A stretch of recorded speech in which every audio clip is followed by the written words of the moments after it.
I know absolutely nothing about the Bible in this season. Hey, welcome to the What's Inside podcast. I am live from my pillow side into the intersection of thoughts and theology. Each episode ignites holy fire for you to go seek yourself. So we're here. You will see me talking about how I just feel like in this season, like so much is happening. How does that correlate to how I used to interpret the... Let's be honest. No one knows absolutely nothing about the Bible. Well, I guess there are people who do. But in this case... So before I pick up the kids, I'm going to take myself on a little trip. Only 3 stops. Now in this season of my life, I feel like I know absolutely nothing about the Bible. So, I got a new one. I really love this Bible. Beautiful. Me and my husband took the time to tab our Bibles together.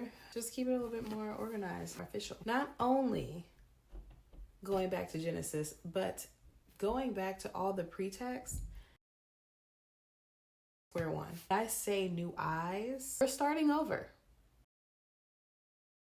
I could break down to you how metaphorically powerful Genesis 1 was and how the creation of the earth started. But no, I'm going to read you my notes.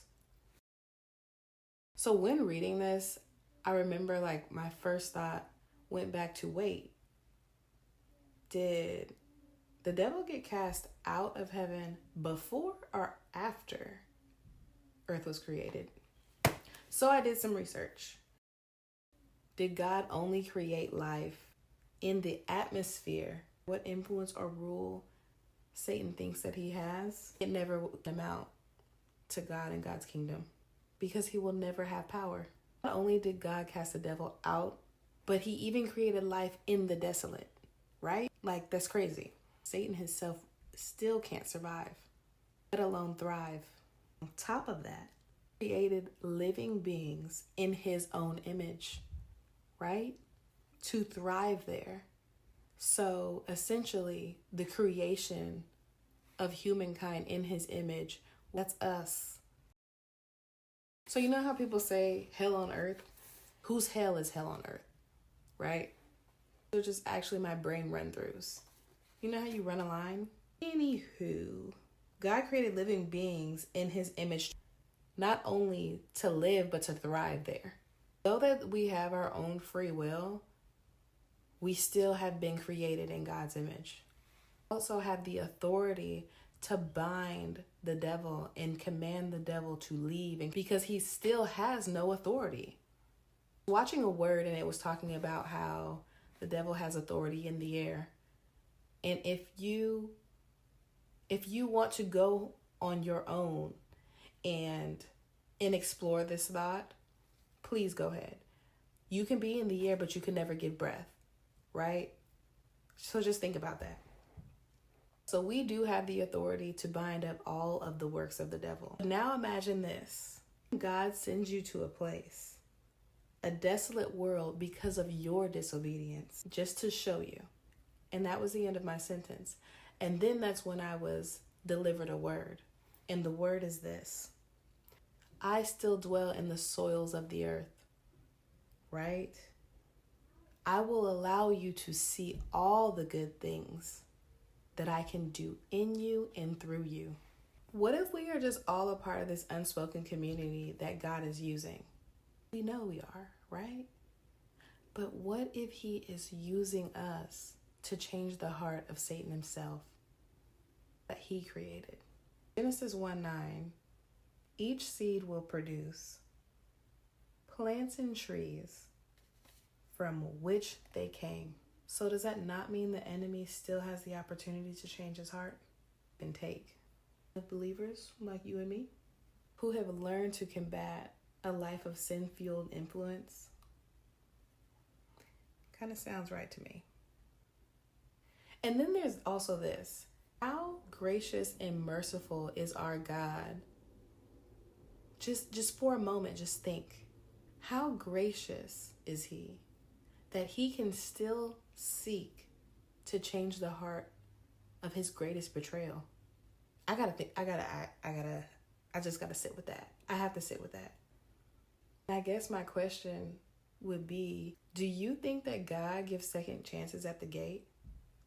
Because it's like, why would he even let you walk up the stairs? Why? Like, do you just get there and he says, oh, nope? Or on your journey up, is each step an opportunity for change? So I think when people make up their mind like, oh, I'm not going to heaven, I can't go to heaven because I don't qualify. No, every step to that gate is an opportunity for change.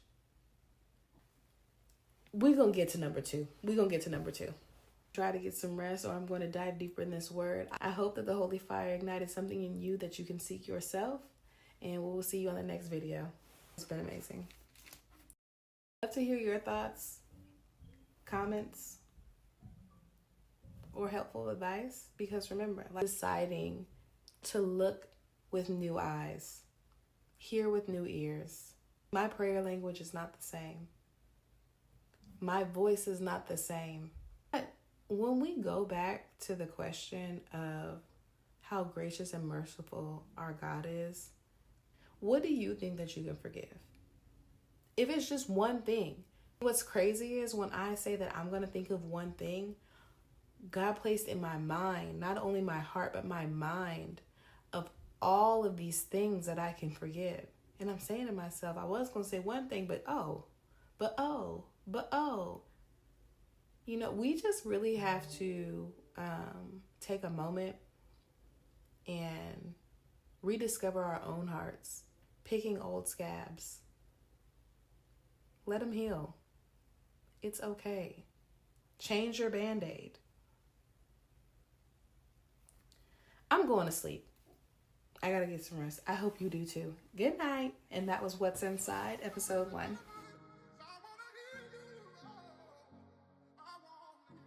Wasn't too bad, right? Wrong. So this is what's happening. A new Bible. Very necessary. Me and my husband even took time to put all of our tabs in. First grown-up Bible. Every night, right? Okay. So, here's the thing.